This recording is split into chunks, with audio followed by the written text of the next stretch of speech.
Welcome to the Breaking and Entering Show. Today's advertising and marketing news. I'm Jack. And I'm Gino.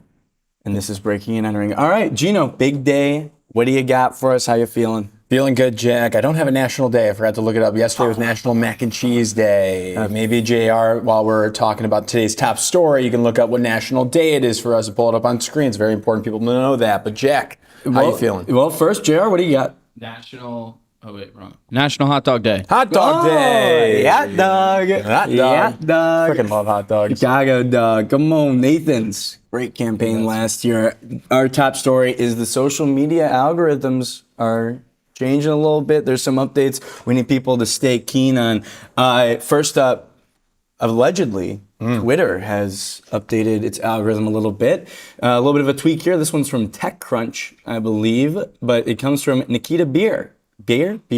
He's like he's the head of product, so he deals with all this BS. But we noticed that data was missing from the algo and it made your friends appear less in your replies. This resulted in the reply section feeling more like a battleground with people you don't recognize. So hopefully an effort to make X a little less toxic. Gino, your thoughts on this? Listen, Jack, it's the algorithms world and we're just living in it. And these changes are instrumental that we need to know about. Did you practice that? I just thought about that, that response before you knew I would ask you? Well, like when you were doing because I knew what we were talking about, so when you were reading it, I was thinking about like a clip. What's going to be your? I'm trying to be like Scott Galloway. Come out the gate. He goes, the World Cup is doing what the UN should be doing, and I was just so inspired by that. We were talking about that. Do you think he has just like a headline guy, guy that just has you don't have to.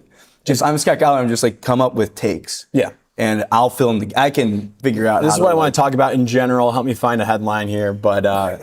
Yeah, that's what I was trying to. It's kind of like in YouTube. YouTube, it's so important, the thumbnail and the packaging. For sure. For him, it's like I gotta have some crazy takes. It's gotta be like hard. Oh yeah. To come up with probably 365 new crazy takes. Well, we need to start being like that, Jack. Well, the algorithm would reward that kind of content. So that's right. X, one of the things about X, I think people have kind of like vacated it. I feel like in like the advertising and marketing community, there's less of a presence. Not brand safe. It's not brand safe. You don't really see that many like brand partnerships happening on X. Brands have kind of left the site. And when you get Elon saying F advertising, I think it was at Cannes a couple of years ago. I think there was an exodus there. I wish I was there for that. That would have been so We good. were not full time at that point, but if we were. Oh, man. Elon may have come on the show. We'd have to battle it out with him. But back to this. So, I mean, Instagram, right? Switching over to Instagram, when the algorithm was originally, and in general, was like the friends that you follow, you see their content. Yep. And it seemed to stray away from that.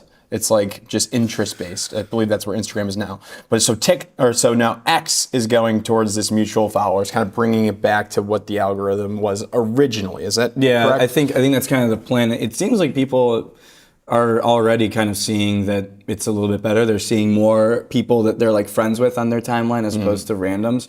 So that is like being the big gripe with X is like it just feels like people are insane. There's a lot of anonymous accounts. There's a lot of trolling. There's also a ton of bots. I feel like my experience on X still, I'll go to a post that catches some virality, and a lot of times it's when it's an AI written post that attracts a lot of AI like sort of bot replies in the comments. Wow. And you just see 50 replies and they're all just an AI response. It's pretty obvious to tell. Is that the is that the most prominent AI platform, Jack? Yeah, definitely. I mean, LinkedIn is much less of that. There's also less happening on LinkedIn, so you can probably make that argument that since there's less happening, there's going to be less AI like bot interference. But on Twitter, it's just insanely obvious. It's like you see a post and then the replies are all like just re-summarizing that post in 2 sentences, and it's like a bot AI account. And you can do that. You see this on LinkedIn too, sparingly, but people definitely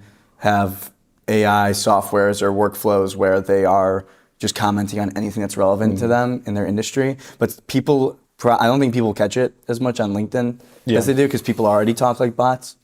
So it's pretty interesting. And I actually was looking through the archives, Jack. And Jessica Jensen, who's the CMO at LinkedIn, a couple months ago when she was on this show, at the time was saying that the algorithm for LinkedIn was trying to move away from rewarding AI written content. So now I'm assuming they have totally like made that change. I would here. love it. I just don't think. I just am waiting for the day when they're like, we're not doing AI written content. I don't know what the point of it is. I just like, it just creates more content on the site, which is obviously good for the platforms. They want more content, but there's such a rejection of it. It is like the most slop thing ever, and people are becoming more and more aware of it. Yeah. So it's like, can AI advance far enough? Can AI continue to advance to where you can't recognize it as easily?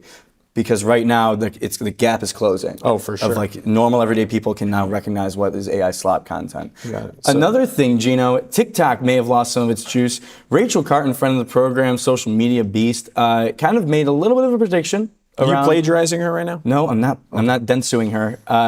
The Rachel Carton post here talking about how TikTok views versus Instagram views. Maybe TikTok has lost some juice. In the comment section of this post, particularly, you have a lot of people weighing in. TikTok is getting so boring because of the sales content. We'll talk about TikTok Shop in a second. And seeing some people are agreeing with it. Justin Zellick, friend of the program, what's he been like saying? this since 2024. Damn. He's a big YouTube guy. So some people are thinking that TikTok may have lost some of its juice, and some brands may be pulling away from more TikTok and more into Instagram.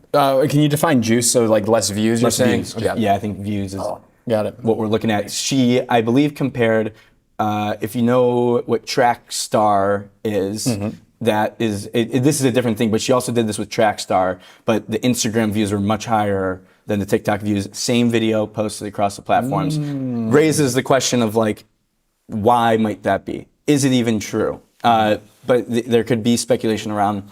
There's more AI content on TikTok potentially. There's more flooding the feed on TikTok. It kind of is like that's a strategy to just flood the feed. What do you think? Yeah.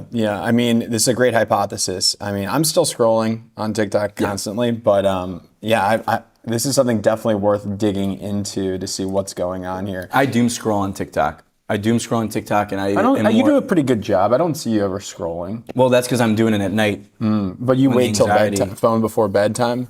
My phone before bedtime is mostly TikTok. I'm doing it all the time. Really? I'm not TikToking. I'm Xing during the day and Instagramming during the day, and I TikTok right before bed. A little vice. We'll just scroll. I go through my saves, just like the ones that I liked. Wait, on what? On TikTok, I'll go through my saved. Really? A lot. Yeah, because I know that I like those videos. That's interesting. And sometimes the feed isn't as good as I want it to be. And what's going on with the TikTok shop, Jack? TikTok shop here. You got AI videos are flooding it. Patrick Coffey, Wall Street Journal, also guest of the program, talked about this. The idea of these like AI bots and fake AI people are doing like makeup tutorials, dress twirls on TikTok shop. So Tell me this doesn't look like the dress version. This of is the vacation. AI, Like Gino. I slipped this on and No, instantly it's felt like I not. should. yeah, it is. That's a person. I think that's AI. Exactly. So, but it kind of raises concerns. And of course, like I feel like for apparel and trying clothes on, you definitely want it to be a real person. Yeah, no, absolutely here. This is a little scary to me. I don't know about you, Jack, but whenever I get into the shop portion of TikTok or or like the Snapchat Explore page, I get out immediately. That is like, it's like crack. It is, like dude. it's like I would imagine how elderly people that are addicted to gambling and going to the casino and the stimulation psychologically draws them in. I feel is the same way right now with TikTok Shop. There's a timer, there's a limited time sales option right now, 50% off. I have to get out immediately. It is terrifying. It's crazy. But on the point of if TikTok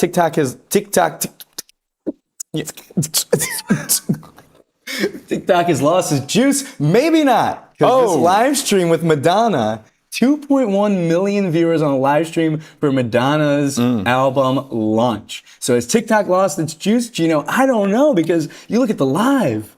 Oh my God, and the one thing I will say about TikTok, it has a much better live functionality than Instagram does. Probably not as good as like Twitch, because that's what Twitch is all about. I mean, Madonna. I mean, has TikTok lost its juice, or is just Madonna's never going to lose her juice, Right, Jack? right. That's a good- Like, can that's she a good bring question. all those people? This is actually so surprising. I'm skeptical. If it's I'm skeptical. real viewers. I'm skeptical, Jack, because you think about the target audience on TikTok. Do they know who Madonna is? 2.1 people. Did they go 2.1 million people? Did they see that she was doing this live and go to TikTok? I don't know. This smells to me, Jack, like bots.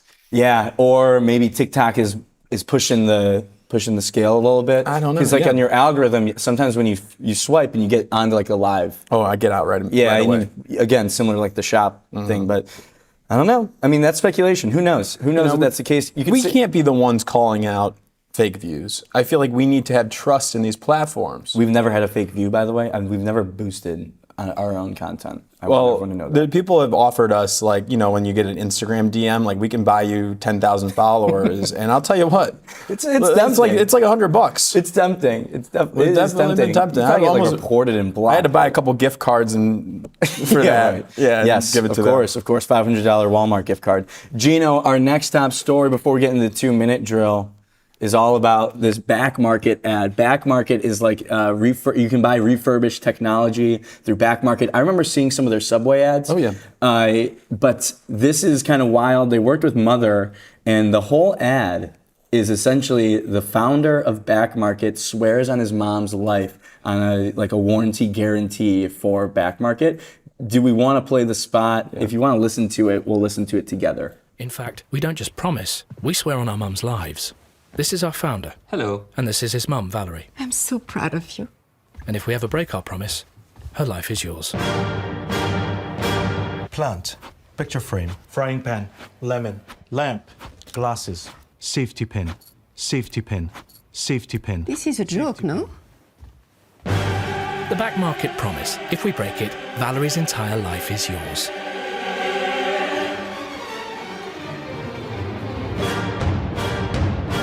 1-year warranty, 3-year return, I think it said. So Back Market, swearing on his mom's life, very reminiscent of the Titanium Grand Prix winning Columbia work, Gino, Expedition Impossible, where the CEO would give up the company if a flat earther got to the edge of the earth. This one, though, is a little bit more realistic. When I first heard this idea, it's like, how far are they going to go? On your mom's life? Can you see how crazy that could be? So that's why I was freaking out about it. This is great as well. Now, what's interesting, what I was thinking was the other CEO-centered ads that are out right now. The first one that comes to mind is the Red Lobster. And this is way better than that. Red Lobster, Burger King, where the CEO gave his phone number out. Yeah. And then this one, the founder is swearing on his mom's life. So mom's fun. Mom's life means, I think, all of her possessions and belongings, of course. But this is just to me, when I watched the ad, I was like, this is actually pretty funny. Oh, it's great. I think this is great, and it's done by Mother, great ad agency, obviously. And Back Market, going all in on the guarantee part of the business is pretty interesting. I think that people make that. This isn't a novel idea of we guarantee that you'll get these certain things, or else we'll give you a free pizza. Like Domino's, if we don't deliver in 30 minutes, we'll give you a free pizza. They made a whole movie about that, 30 minutes or less. So your thoughts, though, it's a pretty unique way in. Yeah, I think this is how you would do advertising if you were a CMO. Thank you. You would do, if you're sitting around talking to the employees and something made you laugh, you would just be like, all right, let's do that. It takes some bravery. You obviously, it's one of those. I would love to hear from the Mother team at some point about the pitching this idea. I imagine they pitched it to go to the founder and be like, or was it the founder's idea? Could have been the co-founder's idea too. Yeah, it's fascinating. And then to get mom on board. Oh, you bring the family. It's a family affair, Gino. So I thought that one was interesting. Gino, let's get into the 2-minute drill right now. It's the world famous 2-minute drill. Gary V is our first one today. He made a personal investment in an affiliate marketing agency, Paul Street, marking the first time he's invested in an agency outside of the Vayner ecosystem. Affiliate marketing, Jack, might be the future, or at least Gary thinks so. What do we need to know? Yeah, it's kind of interesting. The article kind of takes some interesting turns, not in a bad way, but Gary, it seems wanted to make it clear that he's bullish on affiliate marketing, but more so bullish on these two dudes and what they can do and pivot. But affiliate marketing, obviously one of those things that like I don't really totally understand, but plays a big role at bottom of funnel, Gino, in performance. Your thoughts on affiliate marketing right now? Yeah, so a brand offers a commission for each sale or action, right? It could be a creator, it could be a publisher, it could be an influencer. So when you think about those things, those kind of make sense You to got me. the ear thing going? What's Yeah, I going on got with the ear my thing? ear thing's on. What's going on? I'm good. He's- I'm good. I'm good. And honestly, if you like this earpiece, you can use code GINO on Amazon for 10% off your earpiece that you're looking for. That's affiliate marketing. Boom, nice transition. Gary Vee's an investor. He does what he does. The affiliate marketing world is going to be really interesting because there's so much attention on the top of funnel, obviously, big brand, creative storytelling, and affiliate marketing is like all the way at the bottom. It's like, how do you bridge that gap? How do you like what even is middle funnel these days for the people? Like it's almost like collapsing a little bit. You can create good creative storytelling around something that's like middle funnel and more bottom funnel anyways. Affiliate marketing, you have like UGC world, which is becoming a bigger and bigger thing. That's kind of like speaks to And what does he love? Charlie XCX. Oh, The UGC, like one-to-one, Oh, yeah. speaking very specifically to a certain customer. So I was interesting gonna stuff. say, in he here. loves the live shopping too. That's right, loves the live shopping. Gap and Hailey Bieber. We saw it teased the other day. Gap, whenever Gap is doing anything these days, the marketing world is sat, as the kids say. And they come in here with a Hailey Bieber jean that is being released, and the campaign is out, and it's set to Linger by the Cranberries. How's that song go? I don't know, I'm If just you- a fool for you. You got me wrapped around my finger. That's a good song. And I feel like my big takeaway, Gap just owns the white room. The what room? The white room. What does that mean? Like the background of all of the campaigns are like all white. Interesting. So they own this. You see it immediately and you're like, this is a white room and you got Gap. It's clean. It's clean. Absolutely. It's 90s. Nostalgia. She was born what year, Jack? 96, right? That's right. Yes. That's when she was born. She is The your age. low-rise jeans are in. People are leaning into the 90s. The background, like the narration is all about when lo-fi was just what it was. And this was done by Bolded. So OBB Media, their brand and entertainment studio, Bolded, James Rowe, president there. Great work from them, and they get Hailey Bieber to be a part of it. What are your thoughts on Hailey Bieber being the new jeans person for the crew? Great. I'm all for Why? it, Jack. Because she is an influence, right? She's like a beauty and wellness influencer, icon, celebrity, right? Adweek called people her look the up to her? it girl. Do you guys look, Ellie? Do you look up to Hailey Bieber? Is that like a person that you like? Here we go. Quick surveying. This is.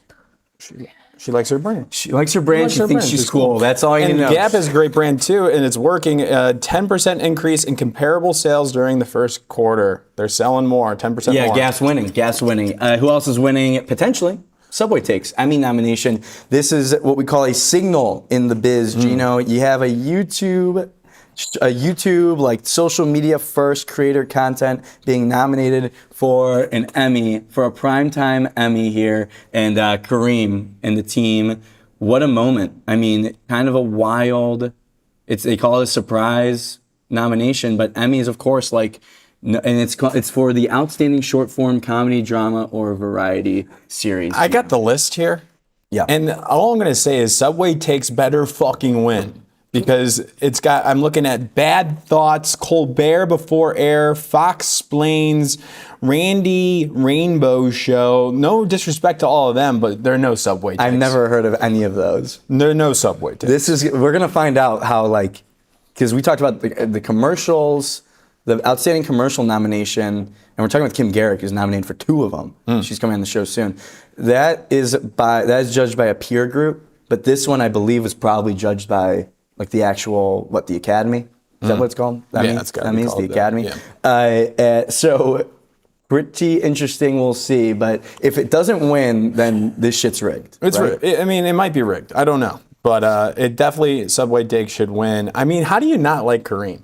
Yeah, he's a beast. He's a so beast. good, and the carousel of him posting like the first idea of starting with "What's your take?" I thought was so good. Little throwback there.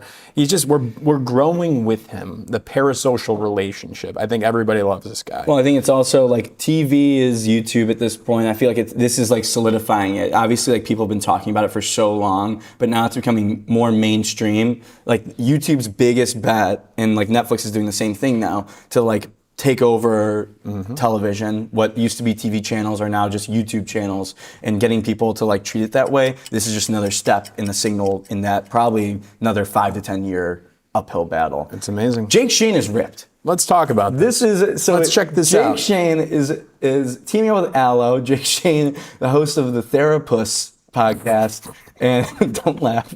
And he's here with Aloe. I saw Jake Shane in the coffee shop in New York City about a month ago. He looked great, but I didn't realize he was jacked. If you go to this all comes after his Men's Health magazine cover profile that went viral. And he's just a beast. I didn't realize this. Yeah, no, he's looking good. He's looking good. And so what is he doing? He's working with Aloe for a 4-part workout series called Shake and Train with Jake Shane. I kind of like the like workout YouTube videos. Do you remember that old Mark Wahlberg video where he showed you his workout schedule, his daily 4 schedule? a.m. Yeah, he wakes up at like 4 a.m. People, that content I think works pretty well. Oh, you like seeing the routine? I like seeing the routine, and I think that workout content works really well. I follow the Diamond Gym page. Oh, yeah. Diamond Gym, like these guys that just go through crazy workouts and they mess with people and they got good personalities. So it's more of like, it's literally content, not like routines and stuff that you're checking out, right? Oh no, just the content itself, Yeah, like the idea, like the gym content. I don't know what they're gonna do with this, but Aloe going for it here. Aloe, a brand that's pretty interesting, kind of gets memed a little bit, like the Aloe fits, Aloe sets. People kind of like attribute that to the West Side Highway uniform, and it's kind of a, you know, if you live in the West Village or you live in Manhattan, you're like an it person, you're wearing Aloe. I mean, like, if you think about Jake Shane's following, and a good amount of that following will subscribe or pay for this program. So I think it's a nice play by Aloe to get people to this app, which I'm sure is fairly new, because I thought they were just workout sets and like their actual clothing. And he's got an know they engaged have an audience. He has an engaged audience. Whether you, regardless of your thoughts on Jake Shane and like his fame, he's got an engaged audience for sure. Chase is getting England fired up. This is kind of a niche poll by me, but shout out to Genevieve Norris over at System 1, friend of the program. But this morning she took the London Bridge Underground, and Chase has a little bit of an integration here. Come on, England. They got the match tonight, Gino, the semifinals against Argentina. So Chase comes in. They're rooting for the home squad. Fun little thing. So you gotta give credit where credit's due to pull off something like this. Fun one from Chase. It's nice and easy. You think about the customer journey. People are going to work. You want them to think about your brand. They're paying every time they're getting into the tube, I believe they call it over there. You meet the customer where they're at. They did a nice job. Nothing too crazy. Just like, come on, England. Come on, England. Come on. Should there be a comma there? Come on, England. That's gonna be, the copywriter is watching and tuning in will surely comment on that. But I love when brands do this. I love when public transportation does this as well. When the Knicks are in the playoffs, I love when they put on the buses, "Go Knicks," in the digital screen, where it typically tells you like what the next stop is. It says "Go Knicks." Yeah, just a nice little pick-me-up. So remember what it's all about. It's not all about work. It's not all about the commute. It's about what happens after work. People are getting pumped up. Sports, the last monoculture, Gino. The last monoculture. So many brands have gotten so much out of the World Cup. You think about like Levi's had a big moment. Bank of America with the friendship bracelets. Oh, yeah. Just getting into all these new audiences through the World Cup, which is one of the only things left that has such a massive audience. And then, of course, Scott Galloway's take on the FIFA World Cup is doing what the UN should be doing. It's absolutely right here. I love this by Chase. Just a nice, easy play. You can't lose. Who would have thought? Chase and Bank of America, two brands that show up in a really authentic, human way for the World Cup. You wouldn't expect it from like a banking financial branch, but there's delight in the surprise, Gino. That's right. Surprise and delight. So up next, big time guest is going to be joining the show in a second. It's Gehrig.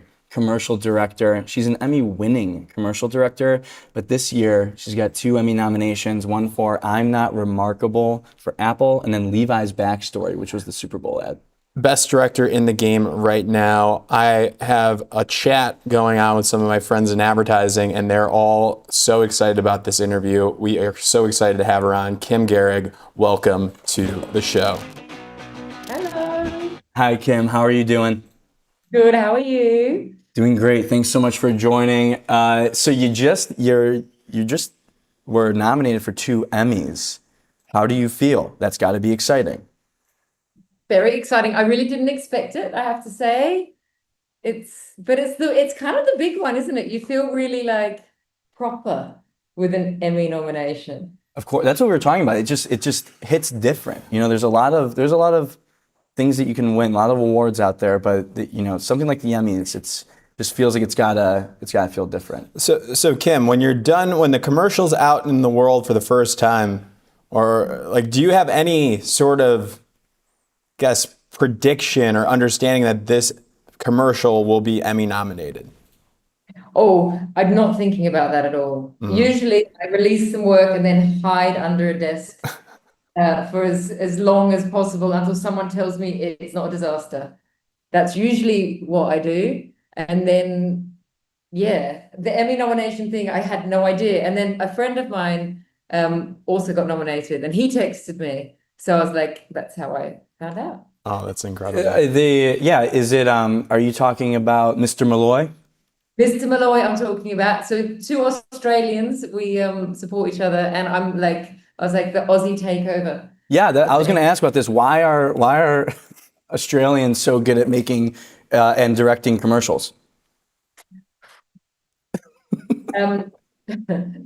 I was going to say, if you were going to say why are Australians so good, I'd be like, because we work hard. But then it's like directing commercials. I'm always like, no. Anyway, Mark's excellent. He's so good. And it's funny, actually, I just shot a job in Mexico City with a producer that he also works with there. And she said, you and Mark are very similar in the way you work, which I didn't know before my last job. So I don't know. Yeah, there's something to it. I'll figure this out. I might have to do a quick retreat or expedition over to Australia and do some like anthropology into the commercial direction, but that's a different thing. I wanted to ask about just like, we rarely are able to chat with commercial directors, and it's so interesting. I just want to hear about when you approach a new project, like maybe let's talk about like I'm Not Remarkable, the work for Apple. Yes. Can you just walk us through what the commercial director, what you're doing, and how you think about each step? Of course. So on Remarkable, or I'm Not Remarkable, I got a script in from Apple, and it's a team that I've worked with a lot in different guises. So I know that team very well, and they're very good. So when I get a script from them, I always take it seriously. And there was something, the heart of the idea was on that page when they sent it to me. So as a director, I look for great ideas. What I'm interested in, some commercials directors are very aesthetic. Oh my God, I've realized this room's very echoey. I hugely apologize. No, it's all good. It's great. Are you sure? Yeah, it's perfect. I'm in the office and I never, anyway, I'm sorry, it's echoey. No, so I always look for what's the kind of what's the idea, what's the heart of the piece. And I'd done a piece with Apple for accessibility before called The Greatest. Mm-hmm. So we already had a history on that one, and I was like, and this step on, which was kind of looking at disability and accessibility in quite a different way, quite brave way, actually, saying I'm not remarkable or, I'm not different to you, felt really fresh. So I instantly gravitated to that idea. On Levi's, I guess the same. I got a script which said, we just want to shoot bombs. And I was like, that's cool. Count me in. Yeah, totally. So firstly, I look for the idea first, not the aesthetic. I always look for what's the core idea, what's the thought. And if I like that, then I kind of go from there. Okay. Then should I keep going? Yeah, I want to keep going down this path. I want to hear about it. It starts with I'll give you kind of my process. Yeah, starting with the idea. I talk to the team, the creative direction team, and I just go, see if we're aligned on our thinking. on both of those, we were aligned. So at that point, I kind of jump in and I write a treatment and I try and kind of put my vision forward. And then if they like it, make it. And on this one, both creative teams were totally aligned. And then a lot of the work happens in the making, particularly in I'm Not Remarkable. The casting was enormous. And the casting changed what we were making depending on who we found. And we also worked with another Australian, a guy called Tim Minchin, who wrote the Matilda musical. I don't know if you know him. He's a brilliant Australian songwriter. So we approached him to write the song. And so then I started collaborating with him. That's awesome. I've got some fan questions for you, if that's okay. People want to know, who's your favorite film director? Ooh. Oh my God, there's so many. I don't really have a one. And one I really like is not as controversial. Oh. That's good. That was a good catch by you, Kim. It was. I was like, I was about to say someone, and I was like, no, that's not going to be. I don't have the right answer on the call. Okay. I have a lot. How about commercial director? Ooh, These are tough. these are tough. I mean, Jonathan Glazer, for sure. I was really lucky enough to work at John's company in my early career, and he gave me the best advice I've ever been given. And so John is like God. So I think he's extraordinary. Do we know what the best advice is? Can we hear the best advice ever given to you?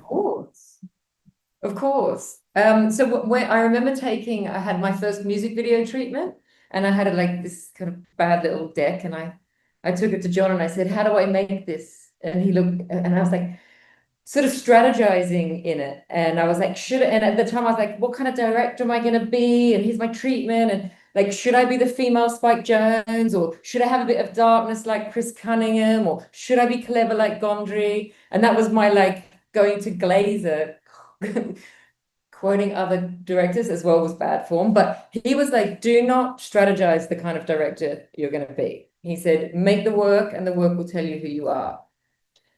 That was piece of advice one, which led into piece of advice two, which was I had this treatment, and I said, how do I do it? What do I do? And he said, don't make the work before you make the work. And what he was saying to me was go out and make the work. Like, you've got to use it all there on the page, Kim. Don't make the work before you make the work. So those two pieces of advice honestly transformed the way I did things, and I hold on every project to this day. Wait, did you say go make the work before you make the work, or don't make the work? Don't make the work before you make the work. So don't preconceive everything.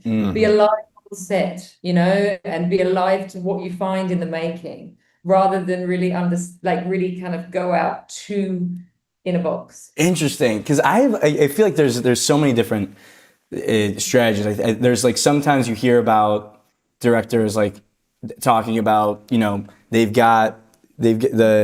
they won't direct or anything until they have it all complete. They have the story already in their head, and then they're just going to go out and they're going to do it exactly how it is in their head. Versus it's kind of interesting to hear you say, making it and being on the set is where a lot of the story actually comes to life for you. Well, you still need to be planned. I still have a vision of what I think I'm going to do. And I'm incredibly, anyone that knows me, I'm very organized. I'm very, everything's ready. I'm not saying for the lack of prep, by the way. I think everything needs to be prepped, but it's not being stopped by what you think your vision is. Because for the performance, or some light that happens on the day, or things that you find through casting or location scouting that might be better than what you preconceive. So definitely preconceive it, but then I think Fellini said, and actually I'll answer that other question. Fellini is my favorite director. There's a really small film he did called I Vitelloni, which is one of my favorite all-time movies, The Stags. Anyway, but Fellini said, leave the stage door open.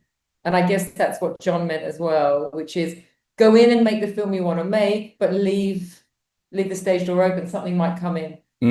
That's great. It's so cool. This is so fascinating. And you've worked with so many great ad agencies and you've seen some amazing scripts and you've even made them better. So what advice do you have to the ad agency folks when it's their time now to hand you a script? I guess leading up to that process, what advice can you give from your career to ad agency professionals? Write a good idea. Write a good idea and don't do a big deck. Like back in the day, we used to get or write like a Word document, that said the idea without visuals or imagery that didn't really live up to it. So what I hate is getting a bad idea that's 150 pages long. Oh, yeah. Yeah, Which that's the happens. worst. You're better off getting a killer idea that's 3 pages and then you get on a call. So for me, that's always what I'm looking for. I'm like, what is the killer like heart of this piece? And actually, I often say I read the end line first. Because if the end line makes sense, then everything makes sense. Interesting. Because obviously the two, I'm Not Remarkable and Levi's backstory both kind of follow that. They're very much, I feel like those ideas you could say the idea in 5 words for each of those. Exactly. And it just is, so it's just a matter of like, does that resonate with you as a director is pretty much what I'm hearing, right? Yeah. It's great. No, exactly. I don't like convoluted ideas because we've got 30, 60, 90 seconds. Like you need to, I like sort of a pure thought that's true to a brand. Yeah.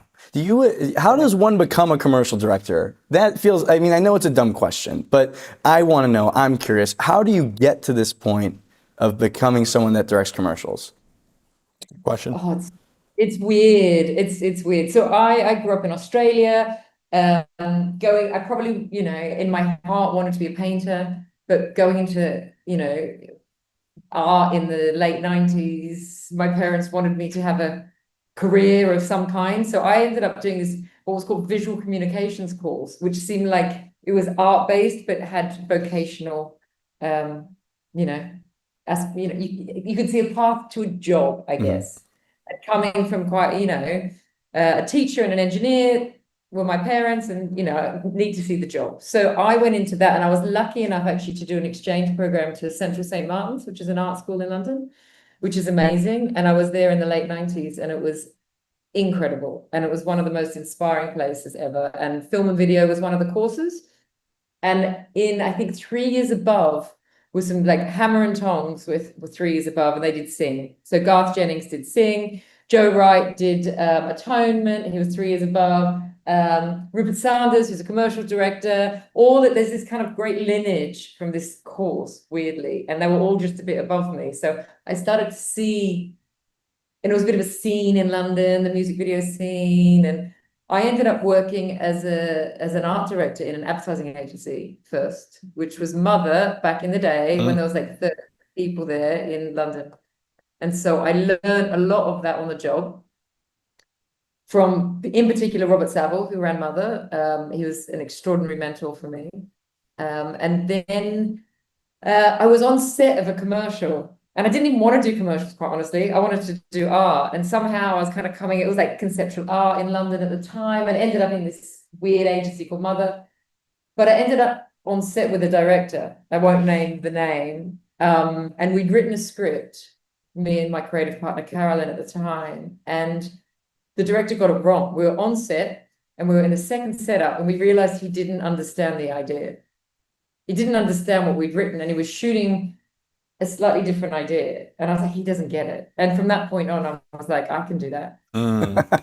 So that's incredible. So you started, it's interesting, you started as an art director at Mother, at an ad agency, and now commercial director. So what's the big difference? From being agency side, what's the big thing that's really separated in terms of the thinking on being both those sides? I mean, the huge thing, honestly, I got bored of talking about ideas endlessly and only rarely getting to make them. And for me, the pleasure is in the making. Almost to John's point, it's like, don't make the work for, like, you can think about it, you can conceptualize it, you can think you've got exactly the right everything, but the making of it is a joy. It's where you breathe life into something. And for me, that's what gives me pleasure, actually. I really enjoyed it. I love that.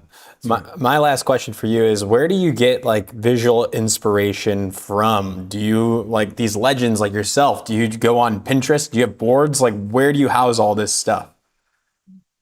In the madness. In the madness, go to galleries or films I watched when I was a kid. Like I watched musicals. Funny enough, I'm not remarkable. My grandmother used to babysit me every Saturday afternoon, and she did the ironing for the family. And while she did the ironing, we watched musicals every Saturday afternoon. So I weirdly, like with Remarkable and some of the musical work, I draw on that. But no, I'm not like, I don't. Of course, one researches things they know online, but for me, it becomes quite a finite resource in a way, or a very familiar one. So it's not books, galleries, my brain, things I've seen. I try and experience as much as I can, do as much as I can. We can't force it. I feel like you can't force it. Like the people that try to like force inspiration and they go out seeking it as a means to get them better at their job, almost is like a failing effort. You just gotta you are who you are, and I feel like that's the most important thing. Totally. What is there a gallery that you've seen recently that's been enjoyable for you? Ooh, what about? Oh yes, I did actually. The Marciana in LA. There's a gallery called the Marciana. I don't know if you know it. And there's a Bruce Connors show. And it blew my mind. And apparently he was the godfather of the music video and the editing. He did a few things in there, but the editing in there was like nothing I've ever seen. Oh, there you go. Go check it out. That's it. That's Kim's pick. Kim's current gallery pick. Well, it's amazing, Kim. Thank you so much for joining. Congrats on the 2 Emmy nominations. I also want to let you know, if you happen to have, if things work out with the Emmys and you need 2 people to join you, maybe a security detail, I just want you to know that we'd be more than happy to help with that. Oh, thank you. And I'll give you a call. Okay, great. I'll take it. Thank you, Kim Gehrig, commercial director, so much. That was cool. She's good. That was cool. She liked the making, Gino, the making. That might be one of our most proficient guests of all time and their skill set. Just as someone that's as good as in their craft. At their craft, 1-to-1. Just pound for pound. Pound for pound. She might be the best at her craft that we've ever had on the show. And I think for me, the big takeaway is she's not, this overly analytical. She has a way of simplifying what a lot of people like to complicate. For sure. I feel like, at the end of the day, I feel like that's nice to hear. Like I feel like you hear that. This might be an Australian thing because that gave me David Droga vibes. What specifically? The simplicity of like, I just want a great idea. I read the last line first. Well, I have to go on set when she's directing something and really kind of get a vibe of what's going on. Maybe like poke in there and offer some ideas. Like, no, it should be like. Well, it's interesting to hear that story about her as an art director and the director that they were working with at the time, not really getting the idea. That's a very difficult situation to navigate. Yeah, and also art directors, copywriters, they're coming up with ideas all the time, hundreds, dozens, whatever it might be, and they're getting killed. And now, like, she likes the idea of seeing the final idea and like making it her own. Yeah, it's not just so much the rejection. And maybe you don't need to give visuals as much. Like she said she just wants to see the idea in a document. You don't need to create a full imagery storyboard. She's a professional. I mean, she's literally one of the best to do this, so she probably doesn't need too much. Best commercial director alive right now. That's fair. Our next guest joining the show, it's a big one, Gino. A little bit of a New York expansion. We love this. Dhaval Bhatt is the founder, global CCO for Courage. Gino, Courage. Hot right now. 90% revenue growth in the last year, leading to them now expanding. They're Canadian-based, and now they're coming to New York City. Anything else you want to give the people about Courage before we bring in Dhaval? They're part of the No Fixed Address Network, I believe, Jack. So I believe that's Mischief, and there might be somebody else in there too, another agency. We'll have to ask about that. But really, the big story is the Canadian agency expanding to New York City. Let's bring them on. Dhaval, welcome to the show. Hey, thanks, guys. I feel like the cool quotient of the show just went like so much lower because he was talking to Kim Gehrig, and then my stupid ass comes on. No. No, come on, come on. Hey, no, hey, it's hey. not. Say something nice, Jeff. I will say, your hair looks great. It does look good. It looks very nice. What do you think? Like your experience as someone who works on the other side now, working with commercial directors. What I just want to like ask, since it's topical, like what are some of the things when you're working with a commercial director that stand out to you? Honestly, man, like the best ones I've worked with, the absolute best ones, time and time again, are also the nicest and most fun to work with. It's such a theme, and you see it in the work, right? It shows up, and you always go like, I feel like there was a time when like, I'm going back like 15, 20 years ago where some of the biggest directors were kind of known to be a little, a little difficult. And I just don't think that's a thing anymore. That's just been my experience. Like, it's like, man, guys like, like David Shane or, there's so many of them. Every time I work with them, it's just such a pleasure. And these are guys that are like directors that are so on top of their game, but then you work with them and like, wow, you're like the most collaborative and the most humble. Like that, yeah, that's what I find. Yeah, I just think it's interesting because I'm always fascinated by this with with movie directors in particular and all the stories that come from it. Like David Fincher, like being famous for making people do like 800 takes and just kind of like very much everyone has to execute his vision and we're doing it his way or whatever. But I think that with the dynamic of like having a creative agency and the brand side and the commercial side of it, I think that makes a lot of sense. We can get on the interview now. Yeah, let's do this here. So a few years ago, Courage didn't even exist. Today, you're opening a New York office. What's behind all the freaking growth over there in the Courage ecosystem? Yeah, good question. We say like I can intellectualize it all, but it comes down to stay with me. It's a one-word thing. It comes down to bangers. That's so good.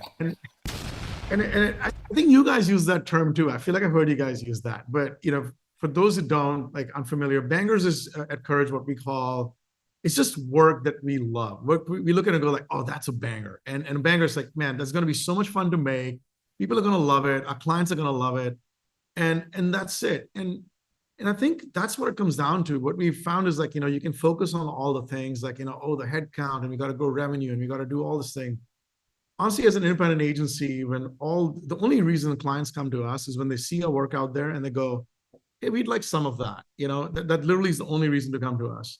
And we go, well, how do we get to that? Well, we just have to keep putting out bangers. We just, and that's it. We have a thing called, it's a proprietary tool that we've created. No, it's not. It's a whiteboard. And we call the banger board. And it's literally set up in 4 quadrants. I'm looking at one right now where it's like, ideas sold and cracked, in production, produced work, and finished cases. And the idea is like you just keep putting stuff down here and keep moving it up the banger board. And that's it. That's the sauce. And the hope is that Montreal jumped in and they started adding to the banger board. And the hope is that it's the same with New York.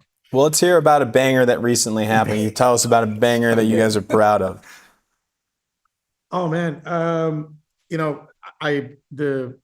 the most recent one I'd have to say, the Air Transat work was just so simple. It had all the sort of hallmarks of kind of like how we like to work. It was one of those ideas that came about, and from the time that the idea was presented to the client till it went live in the market across media was 3 days. You know what I mean? And we covered this one, we right? talked. It was a banger. I thought we probably called it a banger. Like it was. Yeah, the out of home for World Cup. Yeah. JR's pulling it up, but yeah, that's a banger. Yeah, I'm curious to hear the background on that one. Yeah, it was a client that Air Transat. It's an airline in Canada. They're they're the second largest, only second to like Air Canada, which is the big national airline. And yeah, they came to us and we'd engaged with them on a few projects. And this literally started off as one of those ideas that a team just they shared this idea with us and they were like, hey, I guess you all know the tension, like the ticket prices were insane. Mm-hmm. And they were like, hey, you could, instead of watching this game, you can go see the country for like, a fraction of the cost. There it is. We have it up right now. We're looking at your website. It says absolute banger, breaking and entering.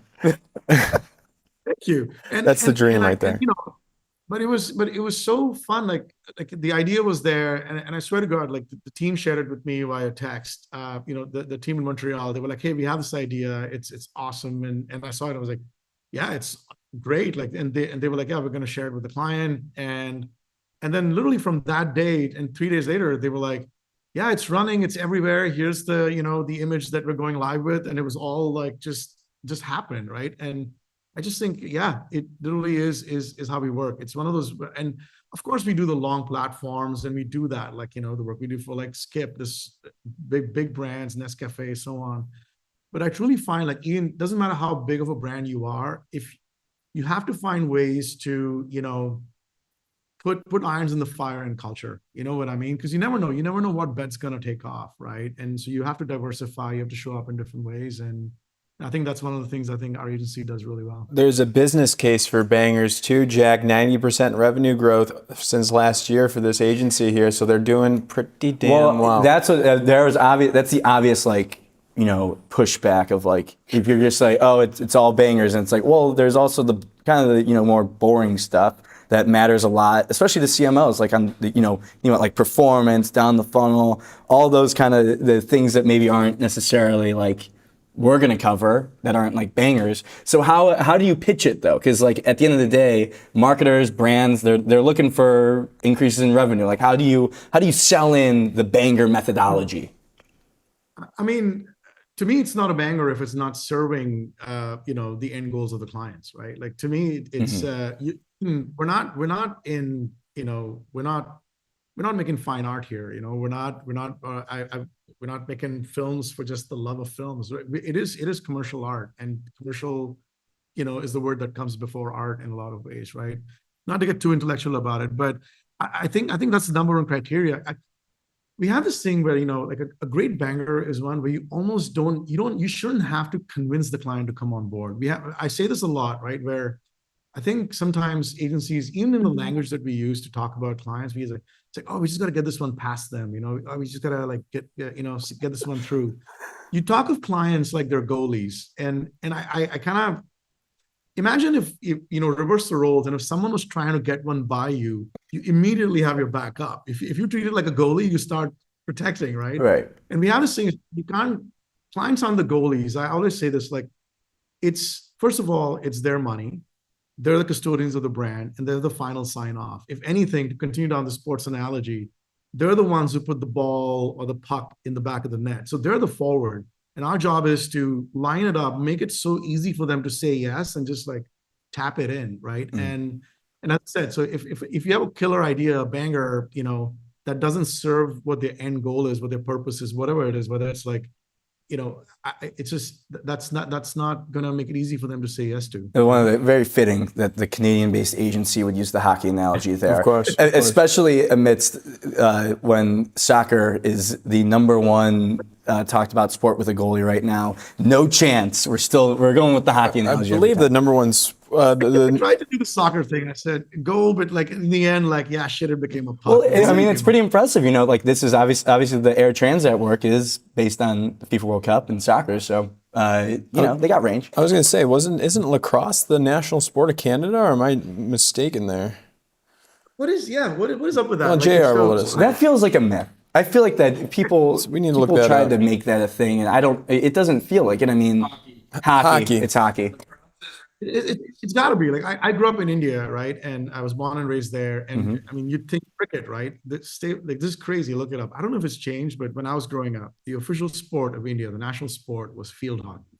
In India? Yeah, because they won a gold medal in the 60s or something. And it was like, yeah, that sort of thing. Interesting. I mean, what's the U.S.'s national sport? It's got to be football. Baseball, right? I think it's the national pastime is baseball. I know, but yeah, we're looking up right now. Official sport. I got to find I out.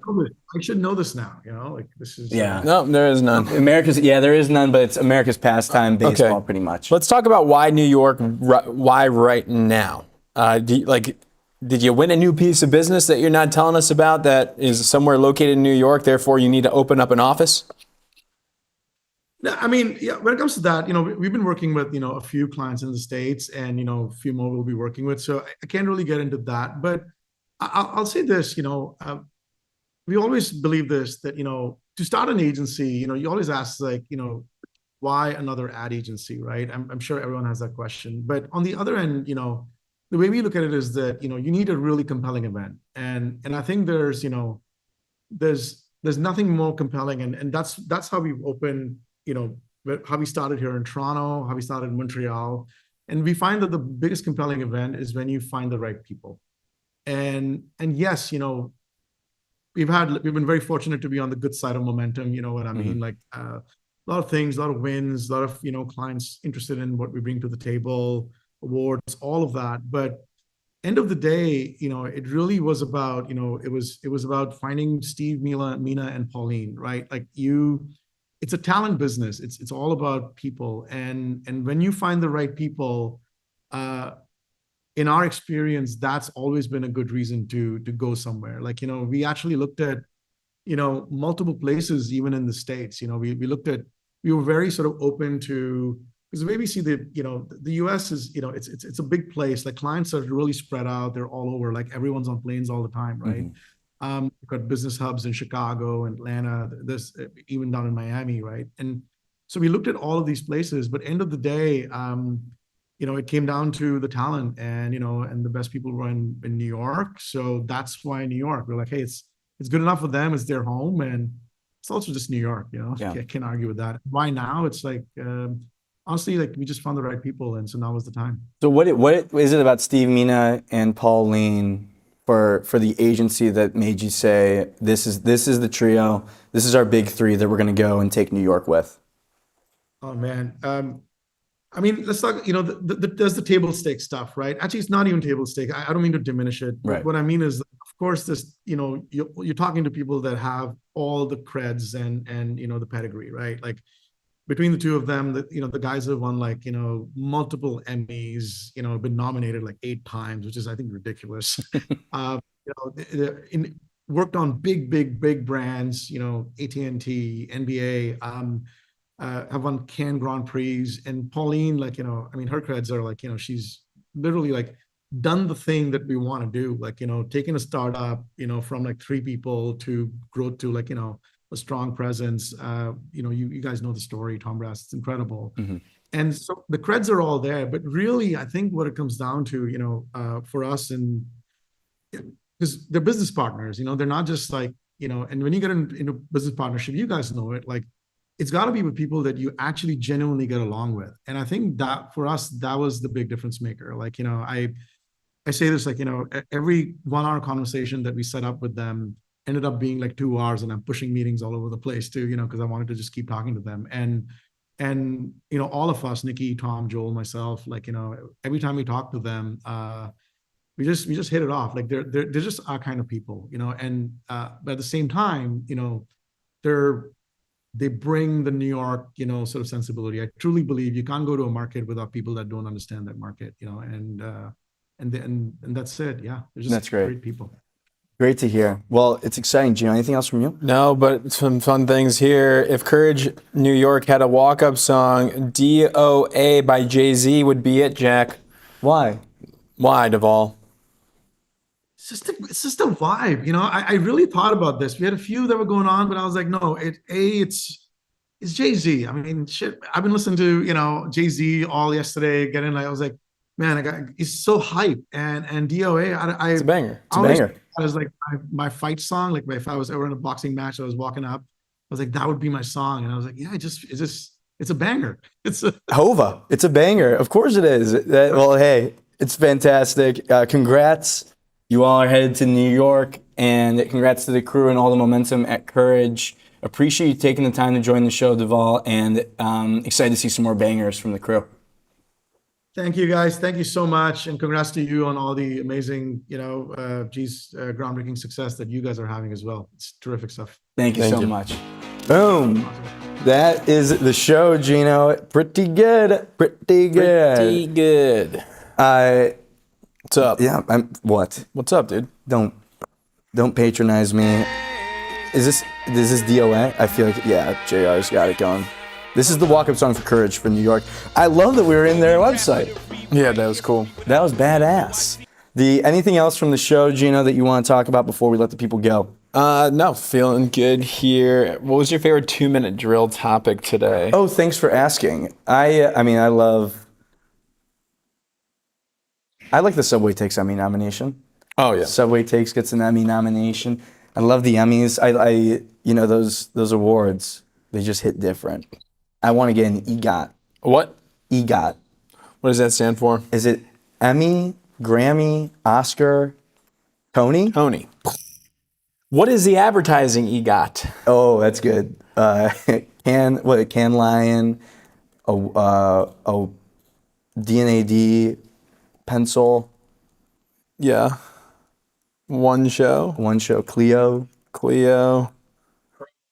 Crowbar. Breaking Entering Crowbar Award. Yeah. That would cover your entire career. Yeah, I mean, That would be like your entire career. it's not easy to get a crowbar. I mean, probably the hardest one to get. That's our student award show competition. If you're looking to break into advertising, we're going to kick that back up in the fall.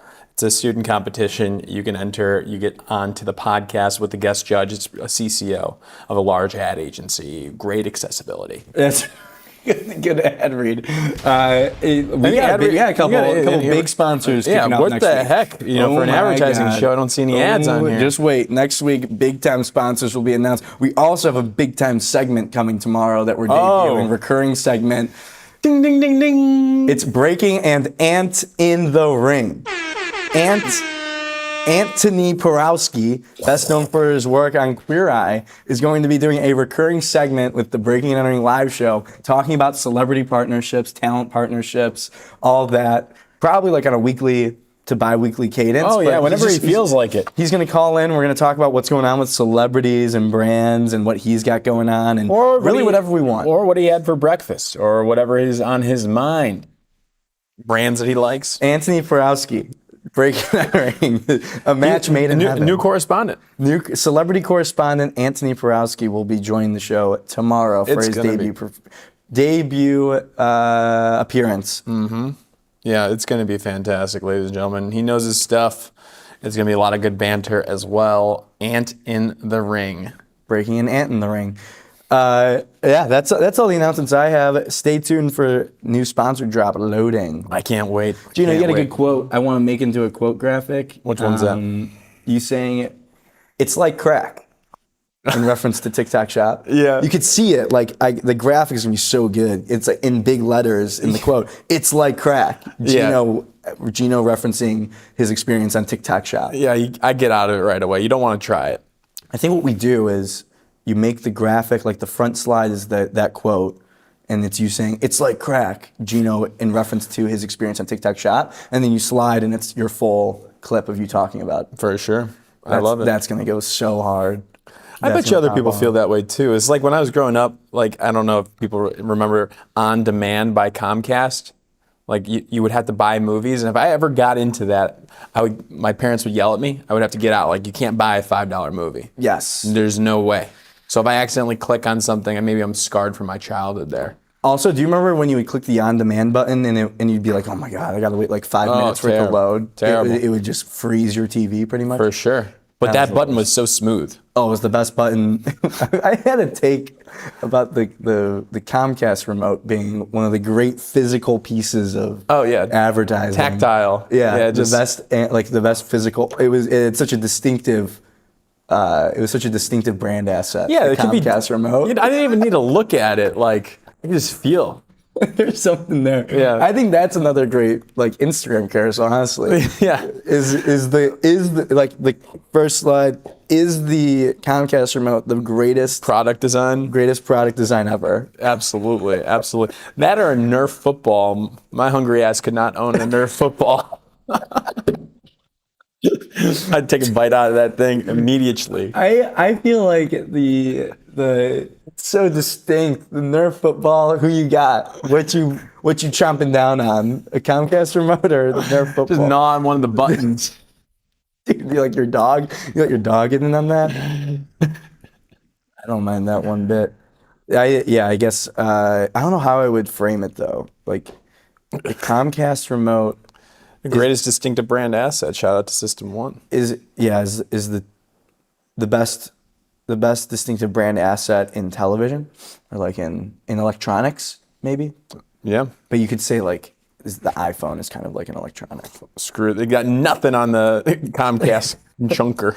That'd be really funny because there would be probably 5% of people would understand the joke, and then 95% of people would unfollow immediately. You could do one of those brackets and just rig it so the Comcast controller wins at the end. Yeah, we could do that. Like, that's a good one. Like a bracket, best distinctive brand asset. It's like Comcast remote versus what? Like a Happy Meal? The McDonald's arches. Yeah. I don't even know what the remotes look like nowadays. Yeah, they're like, Dude, they're like the little ones, little the skinny slim ones. little like iPod Terrible. Nano looking mofas. Yeah. No gumption. Look Yeah, at that's the one. That's it. No, Not that one. That one. That one. Yeah. I mean, You can is see there the anything on-demand better than button. this? Nothing. The coloring is fantastic. What was the hand feel? What was the competitor to that? They would have like, it was like the white one. It was like rectangular. That one was trash. That one's I would walk trash. into a household, one of my friends, I see that controller, I'm out. Broke boy. I don't speak broke. There's this Svaya in the YouTube chat said putting all this in the content tracker. So Svaya, shout out Svaya. That's good stuff.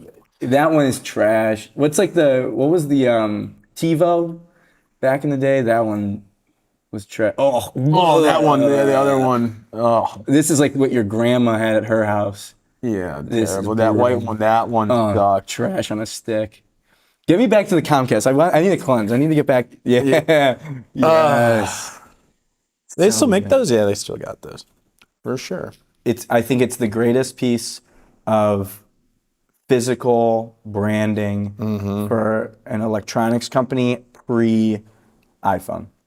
It just worked.